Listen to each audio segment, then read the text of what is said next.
Well, I guess we got to teach our post guys to play a little better defensively without fouling, because that continues to be a problem for us. So that's maybe the way we're teaching our guys to play defense, if their guys get in foul trouble all the time.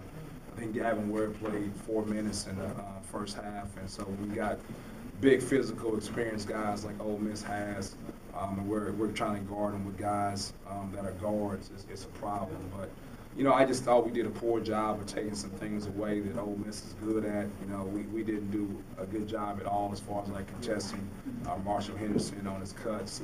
He got way too easy looks on free cuts.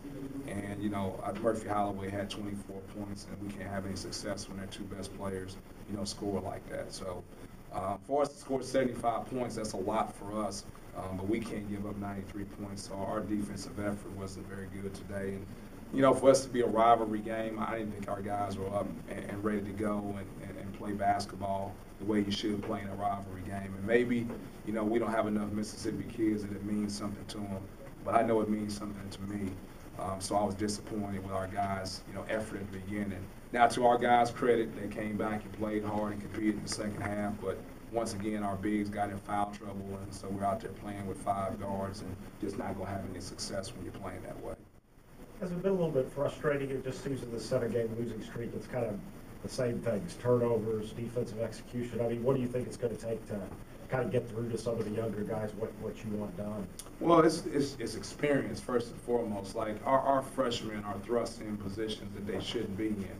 You know, instead of like Fred Thomas and Craig Sword and all those guys playing 30 minutes a game, they should be playing 15 to 20 minutes a game. But more importantly, like they're have to go make plays. You know, they're just not out there being role players. They're out there trying to make plays. And so, you know, it's a little bit unfair to them because, like, they're growing out on the court playing 30 minutes a game.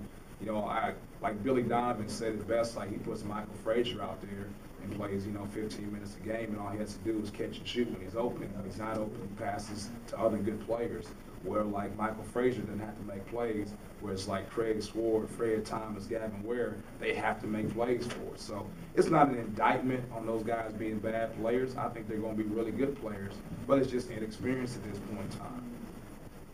Rick, Jalen said that they really wanted to shut down Marshall Henderson that first half, and that's how Holloway gets going and everybody else seemed to get going. Did you see that in the first half? And of course, you know, the opposite happened in the second half. Did I see our guy shut down Marshall in the first half? Is that what you're asking? Paying too much attention to Marshall Henderson, that's how Murphy gets going. Well, we paid too much attention to him because he was open. You know, like we didn't guard him off the cut. I mean, like you have to guard Marshall Henderson off the cut. If he's got separation on those screens, then you start rotating over and switching and things like that. So you got mismatch problems, and it allows guys like Murphy Holloway and Buckner to get to the rim. So, like the problem was that they wouldn't stand with him on the cut. If they stay with him on the cut, then we don't have all those rotation problems. Rick, were Henderson's looks better in the second half, or was he just hitting? Well, I think he got some looks off our mistakes, you know, like we turn the basketball over and then he gets the basketball and drills a 3. You know, we don't get a free throw block out. They get it and throw it back out to him, you know. So, like, some of his, I mean, obviously he's a talented kid and he's going to score points, but we got to take away the mistakes. You know, I think we allowed our mistakes defensively, not getting the free throw block out, and getting the 3. So, you know, he got some good looks, but I also thought we related to those good looks. Coach, you had a lead in offensive rebounds. What's that say about your players being in position for putbacks? How do you build upon that with your interior post players? Well, I'm not trying to take anything away from our team, but we got offensive rebounds because we missed shots.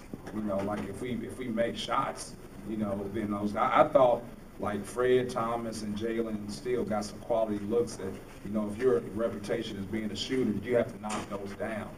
So, you know, we gave a good effort on the offensive rebounds with our guys, but a lot of it was a breakdown on their part because we're in transition, you know, or a 3 or something like that. And in the second half, you know, when you're down, statistics get skewed a little bit because, like, the team that's down is always going to be so much more aggressive. And the other team is just trying not to foul, keep guys in front of them and things like that. So, I mean, our guys play hard. I mean, they play hard. They do, you know, they do some things they're supposed to do, and so they go crash and get loose balls. But when you're down, you have no choice but to do those things. It sure seemed like that you gave up a lot of laps and a lot of dunks early on. Is that an effort or a communication problem that you saw?